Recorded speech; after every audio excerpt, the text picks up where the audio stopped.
तो ऐसा लगता है कि नीतीश कुमार से राष्ट्र विरोधी कोई है ही नहीं। ये तो कभी कभी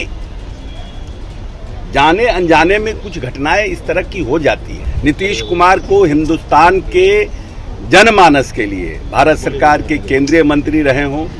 बिहार सरकार के 20 साल से मुख्यमंत्री रहे हों, किसी व्यक्ति ने न कोई ईमानदारी पर, न उनके कर्तव्य निष्ठा पर या उनके कार्यशैली पर किसी ने प्रश्न चिन्ह उठाया है। ये खुद जिसके थाली में 75 तो छेद है, जिनका नेता से लेकर के उनका पूरा परिवार किस तरह से भ्रष्टाचार के अखंड उसमें डूबा हुआ है, वो लोग आज नीतीश कुमार पर टीका टिप्पणी कर रहे हैं। नीतीश कुमार के प्रदेश के राज्य के प्रति भक्ति, राज्य की आने वाली पीढ़ी के प्रति उनकी संवेदनशीलता, इस पर कोई प्रश्न चिन्ह उठा सकता है कि जिस व्यक्ति ने अपने शासनकाल में बिहार की परंपरा और इतिहास के लिए बिहार दिवस का आयोजन किया, 55 साल तक जिन लोगों ने इस बिहार पर राज किया, उनको कभी चिंता नहीं हुई कि बिहार की अस्मिता के लिए हम बिहार अवतरण दिवस मनाने का काम करें। जब बंगाल से बिहार अलग हुआ और उस तारीख को माननीय नेता ने न सिर्फ बिहार दिवस मनाया, बिहार गान और बिहार गीत का इस प्रदेश की भावी पीढ़ी को अपने बिहार के प्रति कैसे गौरव का अनुभव महसूस हो, उसका बोध कराने के लिए उस नेता के बारे में जिस तरह से, क्योंकि ऑपोजिशन के पास अब कोई इशू नहीं रह गया है। प्रगति यात्रा, नीतीश कुमार की प्रगति यात्रा के बाद और माननीय हमारे जो पांचों हमारे प्रदेश के अध्यक्ष हैं,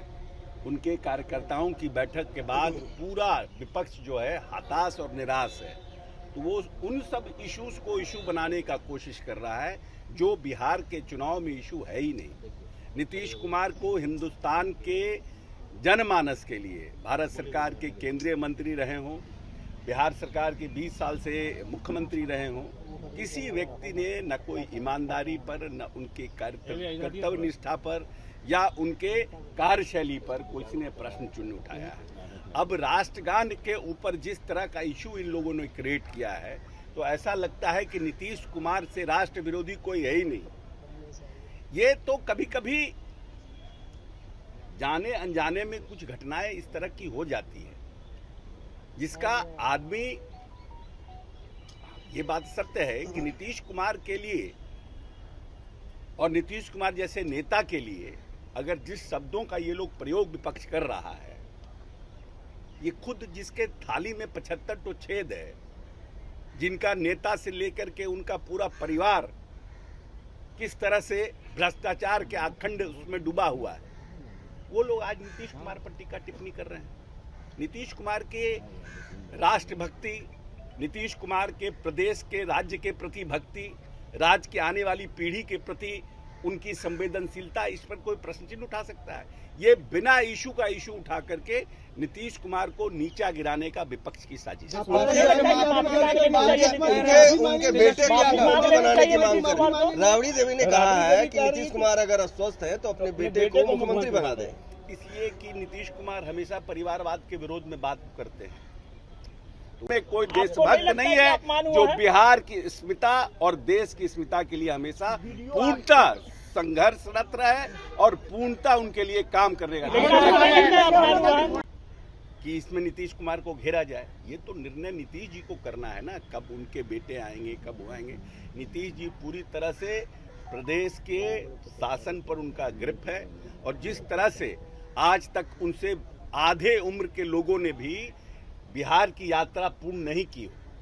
जो लोग मुख्यमंत्री के दावेदार हैं, लेकिन माननीय मुख्यमंत्री ने पूरे प्रगति यात्रा में पूरे बिहार का दौरा किया। सभी जगह जिन जिन योजनाओं की आवश्यकता थी, जो लोगों का डिमांड था, उसको स्वयं विजिट किया और उसके बाद उस विजिट करने के बाद उन योजनाओं को उन्होंने कैबिनेट से अप्रूवल दिया। इसलिए पूरी तरह से विपक्ष हताश और निराश है। इसीलिए बेलगाम चीज़ों पर, बेबुनियाद चीज़ों पर, जिस पर इस चुनाव को कहीं कोई मतलब नहीं है, उसको उठा करके नीतीश कुमार को नीचा गिराने